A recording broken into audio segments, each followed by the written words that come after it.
Hello po sa ating lahat. Ayan, no? Sabi ni Edo is first time daw po niya yun. Paano na si Beyonce? First time din po niya yun.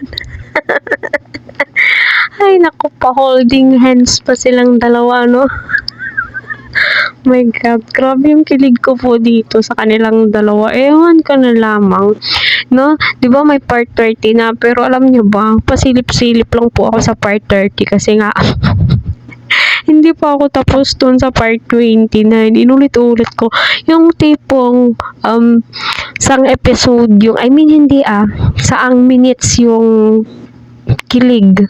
Doon, binalik-balikan ko po talagang panoorin, diba? Lalong-lalo na yung nasa tabing dagat po sila. Ano yung sinabi ni Edo na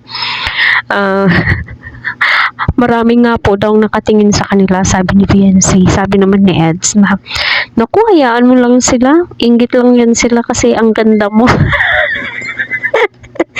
Napasabi nga itong si yan, pambihira nga daw, sabi ni Beyonce. Alam mo, sa totoo lang, hindi po magsasabi ang isang lalaki na maganda mo. Yung tipong pupuriin ka po na maganda ka, no, hayaan mo sila. Oh my God, yung lalaki, hindi po yan ma-attach agad-agad sa isang babae na basta-basta. Pero yung tipong, yung body language po nila, naniniwala kayo dyan.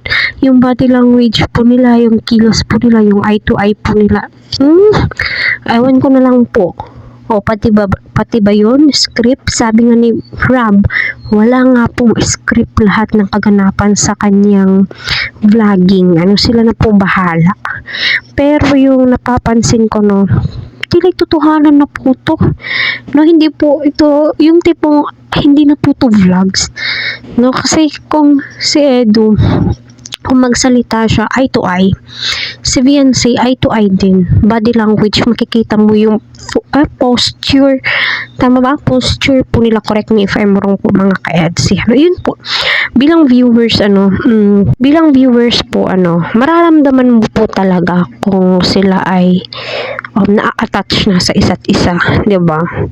Para sa akin, na-attach na po talaga sila. Hindi na po to biro, hindi na po to vlog lang.